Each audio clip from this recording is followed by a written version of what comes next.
I entered the palace at 30, practically ancient by imperial standards. The first night I was summoned, the emperor got so startled he bolted out the door.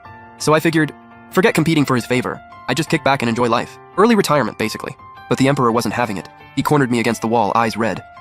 Sister, do you feel nothing for me? Not even a little? Everyone in the capital knew the story. The prime minister's eldest daughter, a spinster who couldn't get married off. Not because I was ugly, quite the opposite. I was too well-bred and too pretty, so my standards were sky-high. The top scholar? Too soft. No backbone. The triumphant young general? Too rough? Too brooding. The young lord was funny, sure, but not exactly easy on the eyes. And so I stayed single until 25, while every other noble kid my age already had kids running around. Still no husband. That year, the new emperor ascended and opened the palace selection. My dad took a deep breath, stomped his foot, and decided to ship me off to the palace. His logic. He'd given his whole life to the empire, so the emperor could surely take care of his unmarriageable daughter. Should be fine, right? All I could say was, Dad, do you have any idea what you're doing? The emperor just turned 20. A few more years and I'd be old enough to be his mom. But my dad didn't care. He greased some palms at the Bureau of Internal Affairs and got me squeezed into the selection. Before I left, my mom snuck me a little bundle and told me to open it once I was inside. The candidates were all around 15 or 16. Some of them I'd actually held as babies. Lord have mercy. My dad's bribery must have worked because I sailed through the selection without much trouble. Standing with the other candidates, I could hear people whispering about me. Something about being old, past her prime. I guess aging had mellowed me out a bit. The wild, arrogant girl I used to be had quieted down some. A few years ago, I would have launched myself at them. Now I just smiled and asked, is there a problem? The ringleader, a pretty feisty little thing, scowled at me. Ma'am, I think you took a wrong turn. Ma'am, she called me ma'am. She obviously knew I'd gotten in through the back door, and she still had the nerve to come at me directly. Either she had serious backing or she didn't. But could her family outrank my dad? I just smiled at her. My father is the prime minister. In this world, your status is only as real as you make it. My dad clawed his way to the top of every official in the empire. It'd be a shame not to use that. It'd be downright disrespectful to all his hard work. Sure enough, the girls went dead silent instantly. Only the ringleader muttered under her breath, "Big deal." I glanced at her and quietly made up my mind. I could coast in this palace, but I was not letting this little girl get one up on me. That would be embarrassing. Embarrassing for my dad, mostly. I didn't walk into this palace just on my dad's coattails, though. There was another very important reason. My childhood best friend, Ji Wantong. She's now the Empress Dowager. We grew up together from diapers. Ji Wantong always had ambition. She entered the palace at 16 and spent 10 years grinding, and somehow ended up as Empress Dowager. Wild. Since the emperor had just taken the throne and was swamped, the selection fell entirely on her. I walked into the hall with the other candidates. Ji Wantong took one look at me and spat out a full mouthful of tea. Everyone around her panicked. Only I grinned at her smugly, but to her credit, she's the Empress Dowager now. She recovered fast. She lifted her eyes, casually pointed out a few pretty, well-born girls, and assigned them titles. When her finger landed on me, she paused, then carefully asked, "The Shen girl carries herself well. How about the title of noble lady?" I smiled and nodded. My bestie always comes through. After the ceremony, I was assigned to Chunhua Palace. My roommate was a girl named Xu Jing. Sweet girl. Round-faced, like a little dumpling. Blushed when she talked. But most importantly, she said I looked like I was 18. Smart girl. I looked at her with warm, maternal eyes. That night, I finally remembered the bundle my mom had snuck me. I opened it up, and it was a stack of romance novels. Except something was off about the contents. Every single one was cut off halfway. "Mom, why did you only give me the first half?" Day 4 in the palace. The eunuchs came to take Xu Jing away. She was crying, clutching my hand, saying she didn't want to go. She came back with her face completely glowing, rosy and radiant. I asked her what happened. She just giggled. Absolutely clueless girl. I roasted her in my head, but I can't lie. I was a little curious too. I guess that's just age talking. The emperor seemed decent enough, actually. Very thorough. Equal opportunity with everyone. A few days later, the same eunuch came to tell me the emperor had chosen my tablet. He looked at me a bit uncertain and double-checked. "You are noble lady Shen?" I nodded. "Let's go. Don't keep the emperor waiting." Even after he dropped me off, he still seemed uneasy and confirmed again. What's with this guy? Asking any more would just be rude. Once he left, I quietly lay down on the bed. Footsteps outside, and the emperor pushed open the door. He stood at the foot of my bed. When nothing moved for a while, I couldn't help but sit up, and came face to face with a young man. Even better looking than the portraits. In that moment, I was genuinely grateful for my dad's genius decision. This emperor was very much my type. When I suddenly sat up, he got startled and stumbled back several steps. "Noble Lady Shen?" he called out, a little confused. I replied with a coy smile. "Your servant is here." He looked at me, swallowed hard. I'm not being modest, I'm genuinely pretty. Oval face, willow leaf brows. Classique femme fatale type. He was clearly inexperienced. His face went red fast. Even the tips of his ears turned pink. Just a baby, really. I walked toward him and slowly reached up around his neck. And the next second, he shoved me away, blurted out, "Sorry," and ran out in a panic. This selection brought in 23 ladies total. When we gathered to greet the Empress Dowager, I quietly scanned the room. "That one's gorgeous, that one too." Being the emperor really is a good life. After the Empress Dowager finished speaking, all the other ladies bowed and left. Once they cleared out, Ji Wantong grabbed my hand. "You were summoned last night, right? I personally pulled strings with the bureau to get you in. Isn't my son handsome?" When the late emperor told me to pick a prince to adopt, I spotted him immediately. This chubby little thing, so cute I couldn't look away. "So how did he do?" I sighed. "Still too young." Ji Wantong's face dropped like she'd been punched. How could this be?" Something felt off, but I didn't think too hard about it. I figured she was just disappointed about the emperor's performance, so I patted her shoulder and said casually, "It's fine. He's young, it's completely normal." Ji Wantong's face got even darker. "Prepare my palanquin to the imperial study." The new emperor was busy. His visits to the inner palace could be counted on one hand each month. 23 ladies in the palace, and he'd only summoned 8 in total. Come to think of it, I hadn't seen the emperor in a whole month. Spent my days snacking sunflower seeds and reading novels with Shujing. Life was actually pretty chill. But Ji Wantong seemed even more miserable than me, sighing all day long. I asked her what was wrong. She grabbed my hand and started whimpering. She was always a crybaby. Didn't expect that to carry over into her Empress Dowager era. Last time she cried this hard was when we snuck out to catch a glimpse of the top scholar. The crowd was too packed, and she face-planted right at his feet. Cried for 3 straight days after that. Swore off love forever, then immediately developed a crush on the Ministry of Rights official's son. Speaking of that guy, I ran into him a couple years back, not even 30 and already going bald. The scholar fared better. Still had his hair, but definitely middle-aged pudgy now. I thought about the emperor's lean, fit frame and quietly sighed to myself. Youth really is something. Mid-sigh, Ji Wantong started tugging on my sleeve, sniffling. Your life is just so hard. What? I'm not crying, and what exactly did you do to me? She sat up straight and looked at me with total seriousness. Gigi, don't worry, I'll make things right for you. What things? She just smiled at me all mysteriously. Was she finally going to send me a couple of pretty boy companions? No companions arrived. Instead, a very angry emperor. Xu was sharp-looking, baby-faced, with that hot-headed young energy. Too bad his expression completely ruined it. What a waste of a good face. The second he walked in, Shujing shrank into herself like a little quail. She was always fawning over His Majesty this and His Majesty that. But now that he was actually here, she couldn't even look up. Kids, I gave Xu a proper, graceful bow. This is what a noble daughter looks like, take notes. Xu told me to rise, face still dark. What did you say to the Empress Dowager? I blinked. Total innocence. Your servant said nothing. He pinched the bridge of his nose with a scowl. Stay out of the Empress Dowager's way for the next few days. Stay in your own palace and copy scriptures. No, please. Reading gives me a headache. I tried to keep talking, but he wasn't listening, already turning to leave. You know, Qianqian used to hold you as a baby. Can't you show a little mercy? Still didn't work. The little emperor was gone. Whatever was going on between him and his mom, why drag me into it? Fine, I'll copy the scriptures. Not like I had a choice. Siu even sent an old matron to watch over me. Today was another one of Shujing's summon nights. She headed out excited, clutching a book. I yanked it out of her hands. Last time, His Majesty and I discussed the treatise on governance. I had a few things I didn't quite get. I was planning to bring it and ask him to explain tonight. How long were you two at it? All night. The whole night and you two just sat there reciting texts at each other? Not reciting. Discussing. I couldn't wrap my head around it. But I was absolutely shook. So the Emperor summons girls every night just to have study sessions? Mid-month, it was my turn to be summoned again. After learning there'd be no actual sleeping involved, I'd completely lost interest in the whole thing. Before the Emperor even showed up, I'd already kicked off my shoes and gone to bed. No way was I getting dragged into a poetry lecture all night. But just as I dozed off, the door swung open and startled me awake. I groggily sat up and came face to face with the Emperor. Those eyes of his, soft, warm, like a puppy's, made you want to lean in without even thinking. Shen Nanzi. What are you thinking about? Girl. That's Ji Wantong's son in name. Noble consort Shen has been doing quite well lately. Seeing that Siyu's expression looked off, I read the room, climbed out of bed, and curtsied. It is all thanks to your Majesty's grace.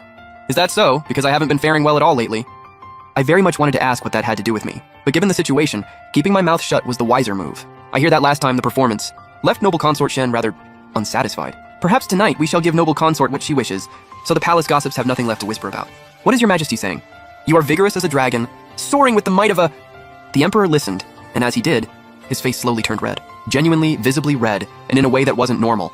My years of reading scandalous novels told me he'd been drugged. And in this entire palace, the only person bold enough to drug the Emperor was that one woman. Shiwan, you really are my best friend. Siyu pulled me into her arms, eyes heavy with something unreadable, voice trembling as she called my name. The young Emperor and I had actually known each other for quite some time. Back then, he was just a frail prince banished to the cold palace, bullied by the other princes every day. That year, I accompanied my father on a visit to the palace, and happened to pull him out of the water when he fell in. He'd held onto me just like this back then, like a clingy little cat, begging me to stay. He grabbed hold of me, like I was the last lifeline in the world, and wouldn't let go even as the sun set. I lied to him that day, promised I'd come back to play with him tomorrow. But I never set foot in the palace again after that. A minister's daughter secretly meeting a prince. That was a serious crime. I was reckless, but I did know where to draw the line, and I imagined he'd long forgotten me anyway. I watched Siyu's face inch closer and closer toward mine. I resigned myself and closed my eyes. Bright and early the next morning, Ji Wantong came bursting in to find me. I had just gotten up. Shu Jing was in the middle of rubbing out the ache in my lower back. Ji Wantong's eyes lit up like lanterns. She called Shu Jing over before he could slip away, then shooed him out the door, and leaned in close to ask how things went. Hauling him around half the night absolutely wrecked my back. Last night I'd been hoping for some domineering emperor sweeps heroine off her feet moment, but then he stopped again, started hollering for cold water. Nobody came no matter how long he shouted, so I just hoisted him up and flung him straight into the lotus pond. Put a bit too much muscle into the throw. Threw my back out. The lotus pond in early autumn, cool and misty. He stood there in the water, completely soaked. He stared at me with this unreadable look. Didn't say a word. Like an abandoned little dog. Honestly, he was the one who asked for cold water. Now he was pulling that wronged wife face. Who was that performance even for? I crouched on the bank and met his gaze across the water, then dusted off my hands and walked away. Throwing the emperor into a lotus pond. Not a small matter, not a huge one either. But who's my father? The prime minister. I heard the old man had been getting an earful in court every day since. Poor thing. I hadn't even brought up the drugging incident yet. Ji Wantong meanwhile had already let it go and buried her face against me weeping. She's been like this since we were children. When she was 8, I was swinging a broadsword around and accidentally sliced off half of Ji Wantong's hair. She cried for 3 days straight. That was the first time I realized there existed in the capital a girl this capable of crying. Trip and fall, cry. Pet rabbit dies, cry. I eat 1 extra piece of her chestnut cake, cry. Yet here she was, Empress Dowager, still crying at the drop of a hat. I pressed my fingers to my aching temples. What was it this time? He seems to have no interest in women. My eyes went wide. How do you know? I only found out myself a few days ago. When concubines attend him, he spends the whole night, either discussing the 4 books and 5 classics with them, or debating political strategy. If a concubine isn't well read, he bores her to sleep mid-conversation. If she happens to be scholarly, he keeps her up talking the entire night. Several concubines have come to me in tears, swearing they'd rather die than attend him again. So what do we do? Seduce him, she said. I glanced at the maidservant standing by the door. She was practically straining to hear more. One of the concubines, who'd attend him every night if she could, Ji Wantong grabbed my head and turned it back. Listen to me. In this great big palace, you are the only person I trust. This matter of the heir is of immense consequence. It cannot be taken lightly. Her expression had grown heavy with seriousness. So, I have one critical task to entrust to you. Absolutely not. Not a chance. Ji Wantong, what are you thinking? The words were out before I could stop myself. I caught myself. My voice was far too loud. I dropped it to a harsh whisper. You want me to seduce Siyu? Ji Wantong answered calmly. But you are already his consort. That's not the point. If this gets out, how am I supposed to face anyone? What will all our old friends think of me? They'll say I, Shen Nanji, have no shame whatsoever. He's not even my biological son anyway. That's fine. It's still not happening. Ji Wantong then deployed her ultimate weapon and started wailing again. You are my one and only true friend in this world. If you won't help me, what am I supposed to do? How will I ever face the late emperor when my time comes? If it comes to that, I might as well follow the late emperor right now. Save myself the suffering. That old trick again. I grabbed her arm with a sigh. Where exactly did you pick up all these shameless tactics? Gigi, just say yes. She wore me down completely. Fine, but we agreed. Not a single third person can know about this. Ji Wantong left thoroughly satisfied. I was left alone, silently furious at myself. How did I let her rope me into this again? With Ji Wantong running interference for me, getting into Siyu's bedchamber turned out to be embarrassingly easy. So when Siyu walked in, he found me alone on his bed, hair hanging loose around me like I'd stepped out of a painting. I deliberately unpinned everything. Siyu told me about this later. Said he'd thought a female ghost from somewhere had crawled onto his bed. Gave him quite a fright. It took a good while before he recognized it was me. I raised my face with a coy smile. Your servant is here, Your Majesty. Your servant awaits. Siyu squinted at me for a moment. Were you struck by someone? Of course not. Then why are your cheeks so yellow? My smile was starting to slip. Is it possible this is the rouge your servant applied? Siyu studied my face for a moment more, then simply said, Don't wear it next time. It's unflattering. I stretched my mouth into a stiff smile. The hour grows late, Your Majesty. Perhaps you should retire for the night? Siyu gave me a look that was half smile, half not. We are not tired. Then your servant is not tired either. Your servant will keep you company. Internally. I simply don't believe you can stay awake all night. He stayed awake all night, went off to morning court the next day, bright-eyed and sharp. I was carried back to my quarters with 2 enormous dark circles under my eyes. I shuffled, barely conscious, into my bedchamber, and heard, The Empress Dowager arrives. Ji Wantong again. Well, how did it go? She took one look at the dark circles. I can't do this anymore. Ji Wantong, I'm getting old. Go find some sprightly young girl for this. Keep this up and I'll lose years off my life. My father sent me to the palace to live in comfort, not to suffer like this. I could see Ji Wantong's eyes welling up again. I had an idea. The next time Siyu barged into my quarters unannounced was on a sunny, peaceful afternoon. I was happily cracking sunflower seeds with Shu Jing when I looked up and found Siyu, face dark as a storm cloud. He grabbed my arm.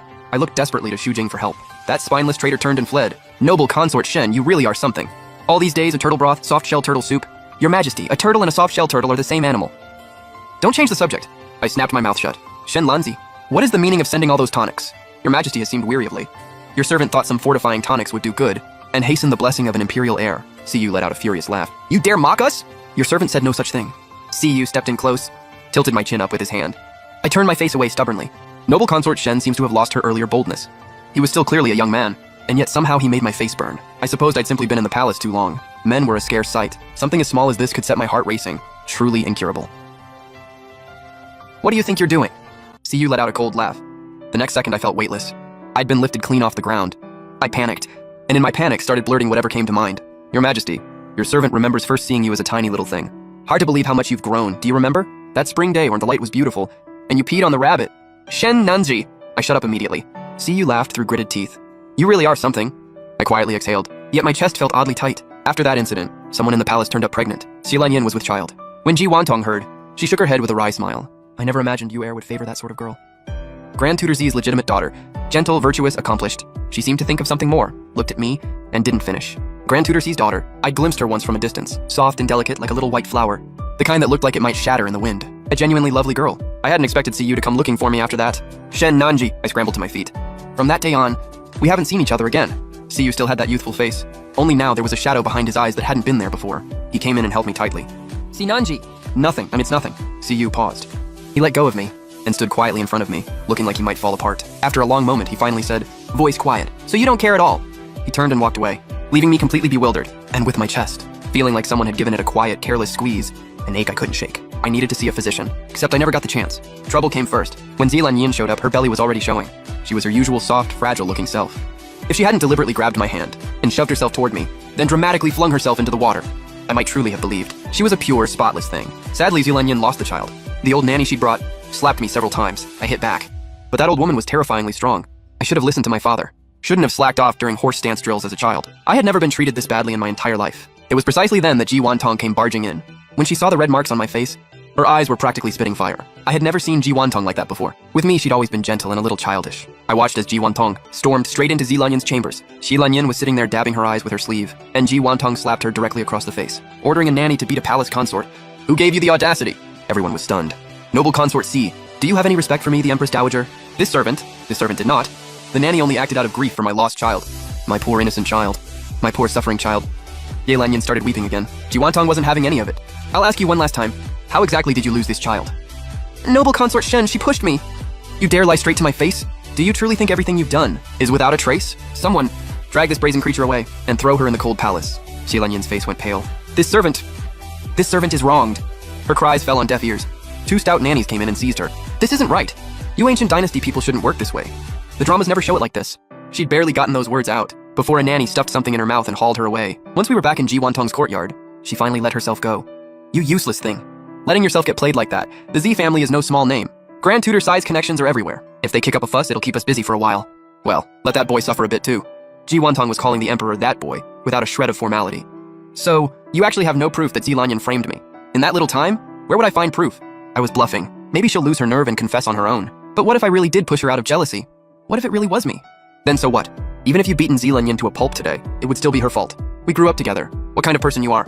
I know better than anyone. The day I entered the palace, I made a vow that if I ever had power, I would protect you always. In my eyes, no one is worth a single hair on your head. Besides, I believe you. This woman's words were always so unbearably sentimental, enough to make my own eyes sting. Siyu returned to court that evening and heard about it. He came furiously to my quarters, but the very first thing he did was ask about my face. Did you put medicine on it? Siyu, you're not angry with me? Angry about what? That you weren't careful enough? As for Xi Lanyin, she can stay locked up. That's the end of it. And that was that. It didn't blow up the way I'd expected. It turned out, the child in Xi Lanyin's belly was never Siyu's. She'd taken advantage of him while he was drunk. Siyu, unwilling to shame the imperial family, and wanting to preserve the Z family's centuries of honor, had quietly claimed the child as his own, intending to deal with it later. Release her from the palace, perhaps, or send her back to the Z family. What he hadn't anticipated was how far Xi Lanyin would go. Afraid the child's birth would expose everything, she'd devised the scheme. What she hadn't counted on? Siyu had known her game all along. He'd simply held his tongue out of respect for Grand Tutor Zai's reputation. And to think, a man as upright and distinguished as Grand Tutor Zai had raised a daughter with a viper's heart, one willing to use her own unborn child as a pawn. Word was that Xi Lanyin had been caught in the act with her lover by the Empress Dowager's people. I heard the maids whispering about it and felt a wave of muted sorrow. Xi Lanyin was eventually sent back to the Xi family. By all accounts, she'd gone to pieces, muttering endlessly about going back home, breaking through, waking up. I hadn't expected my first taste of palace intrigue to end quite so abruptly. My father had decided to retire and return to his hometown. He came to the palace especially to see me. Gigi, father won't be able to protect you after this. From now on, when trouble comes, carry it yourself. Whatever you do, don't go invoking father's name. Father, take me with you. You've been squirreling away money for years. You can certainly afford to keep me. My father refused, said he was going off to live for himself. Taking me along would only be a burden, so I decided I would also go off and live for myself. My mind drifted back to that mid-autumn banquet, when Siyu had pinned flowers all through my hair. If you'd never entered the palace, you'd probably have become a formidable woman. Those words had unsettled me for a moment. If I'd never come to the palace, what would I be doing now? Probably sneaking into the kitchen with my eldest brother's daughter Panner, to steal sweets. Maybe waiting for the family cat to fall asleep, so I could sneak over and pinch his tail. If the mood struck me, I'd walk to the end of Juke Lane and have a bowl of sweet osmanthus soup. My father always said, all he wanted for me was peace and happiness. And that's truly how the first half of my life had been. The second half, I'd have to figure that out. I hadn't figured it out yet, when Siyu came again. He'd been visiting my quarters often these days. Today, he brought over some odd little curiosity he found, carrying it over eagerly to show me. Fresh fruit just arrived from Jiangnan tomorrow. He wanted to send some to you first. You're the emperor. Don't you have anything better to do? You're the most important thing to me. You always will be. When had this man started speaking in such unbearable earnest? Gigi, that day you promised you'd come back the next day. You broke your word. So he'd remembered all along. Now I want to spend my whole life with you. Just the two of us together. Can you stop leaving me behind? His eyes were bright, and made it impossible to think of saying no. All right, and inside I thought, it seems I'll be entangled with Ji Wantong for the rest of my days. But, looking at Siyu's face, clear and bright as a mountain moon, I found I didn't mind. The day they confirmed I was with child, Siyu dismissed his entire harem. Shujing came to say goodbye. I held her hands and cried. I didn't know why. Pregnancy had made me far more sentimental than usual. We'd spent so long reading stories together, lived through all those partings on the page. And now that it was real, it hurt far more than the books let on. Siyu couldn't bear to see me cry. Shall we keep Shujing here with you? The moment she heard that, Shujing dropped my hands and bolted. This maid has no intention of wasting her youth in this palace. There are so many fine young men out in the capital, waiting for me. Who? Name one. Siyu's eyes narrowed slightly. Don't even think about it. You say that, but my labor was difficult. The child wouldn't come all night. Siyu, I was told, knelt in the temple the whole night through, reciting sutras without pause, offering up every last shred of his fortune for my safety. So long as I came through, that was all that mattered. I thought of the year he'd been enthroned, how I dragged him to a temple to pray, and he'd stood on the stone steps of Chang'an Temple, chin lifted, declaring he had never believed in gods or Buddhas, only in himself, and yet now even he had placed his hope in the divine. Just before dawn, a newborn's cry rang out through the palace. A little princess had come safely into the world. Siyu named her Fuan. Blessed peace, hoping our little princess would live a lifetime of happiness and safety. And even an emperor, for all his power, wanted nothing more than for his children to be well. Fortunately, my life did unfold as I'd wished, peaceful and full of joy.